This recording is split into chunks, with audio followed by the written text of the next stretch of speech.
Hey there, everyone out there. This is for people who like or dislike what you like without considering the evidence. This applies to movies, art, music, and especially random things like food, automobiles, all that stuff.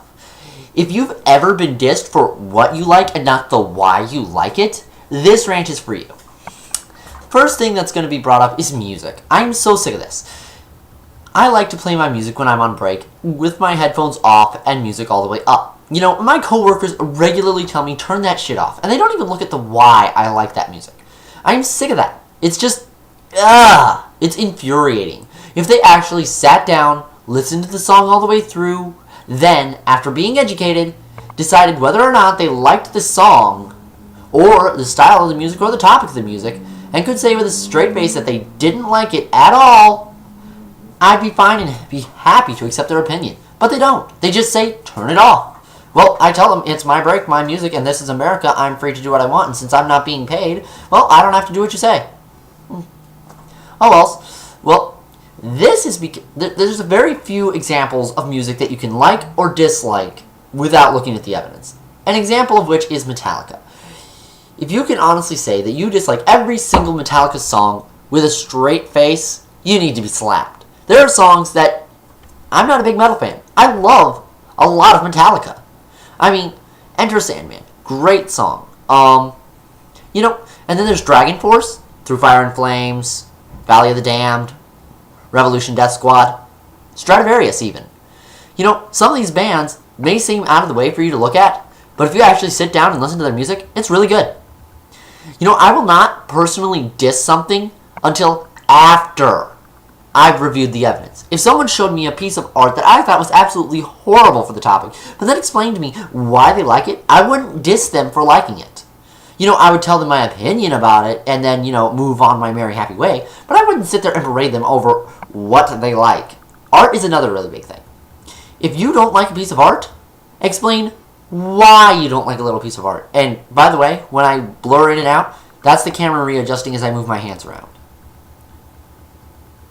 See? You're going to notice that a lot. This is kind of a new camera. I haven't quite fixed that yet. Anyways, so, there are other things involved with this. One, if someone likes, say, for example, dragons, their art style is very open, very fluid, and there's a lot of blocky, a lot of round. There's a dragon for everyone, but not everyone likes dragons.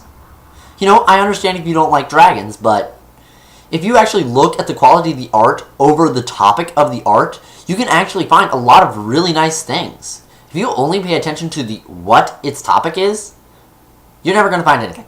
I can tell you that right now. If you look at the quality of the art and the kind of effort people put into it, if you can appreciate the quality, you are one step above everyone I've met. Except for a couple of people. And there's obvious exceptions.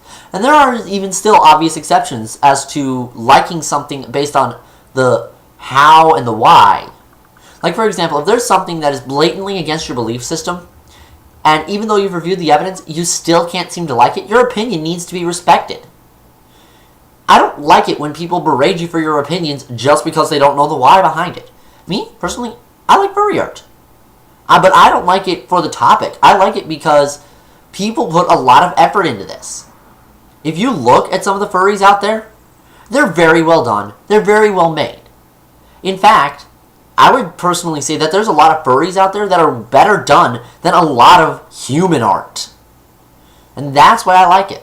It also has just this creative freedom about it. It gives you a sense that the artist is willing to go and think outside the box. And that's fine and dandy. If you don't like furry, fine. Don't berate me on it. But I like it for the quality that people put into it.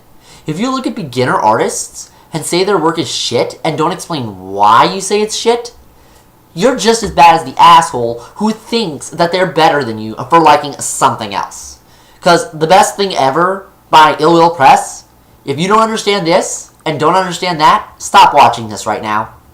But if you understand this and just need a little further clarification as to what I'm getting at, watch Ill Will Press. It's amazing. Foamy the Squirrel, best thing ever.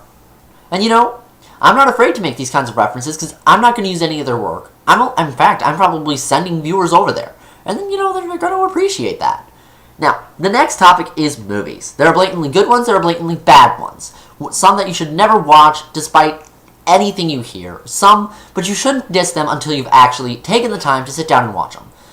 If you don't want to watch a movie, people should respect that. That should be upfront, respect it.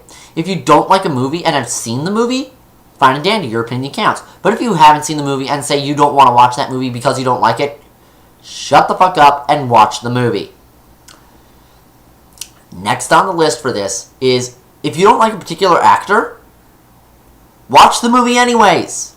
You're going to be just as cruel for not watching the movie because of that actor, because you're not watching it for the what is in it, not the why it's in it. Did you ever consider that some of the bad actor choices that they make in movies is simply because that they are the only people available who look close enough to the character's description that could pull off the character if they tried hard enough? In fact, there are several occurrences in The Wizard of Oz where people say, wow, this is really shitty acting. Well, if you look at the deleted scenes, the Scarecrow's dance sequence, that actor was the only person who could pull it off at the time. And if you say Wizard of Oz is shit, look at the what it did for how much it had. If you say Titanic's better, or you say, oh, a lot of these modern movies are so much better because they look better, you're an ass! Okay? Look at the movie for what they had to work with, when they had to work with, and why they had to work with it. It was the first movie to do a sepia to full color transition. In fact, it is the only movie to do it as well as they did. The story of the movie is based on a book, and they did in the book a really good job. While they did change a lot of key features, it's a good movie. You should watch it. There's a lot of other really good movies that I personally haven't watched, or a lot of bad movies that I have never personally watched. But if you put me in front of a movie, and if I haven't seen it, I'll sit down and watch it with you. And then after watching the movie, I'll give you my opinion. Especially if you ask. A lot of people think that just because someone else says something about something way over here and way over there, that you should diss it as well. If you actually sit down and watch the movie, if you think you might like a movie, and there's a lot of bad reviews, watch the movie. If you think you might dislike the movie and there's a lot of good reviews, watch the movie. If it's a combination of either side, watch the movie. Same thing goes for art, music, everything that can be liked or disliked, especially food. If you don't like a particular food, give a reason why you don't like that food. You should not say, oh, you shouldn't like that, that food's disgusting. If you make any kind of comment without figuring out why they like something, you're an asshole. You need to leave. I won't tolerate it. You're a prick. Now, this is not suitable for minors. I'm going to tell you that right now. Next up on the list, if I see even one repost of this, whoever reposted it, and on whatever site it's reposted it on, they're going to be in a whole mess of trouble. Because I don't appreciate my work being taken without my consent.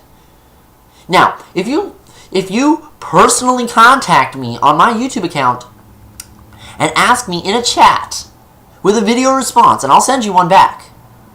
If you may take my video and repost it somewhere, I will generally, if you ask me directly, give you consent. But if you do not contact me directly, you may not repost this, you may not mirror this, you may not put this anywhere else. Got it? That's all for today. Goodbye.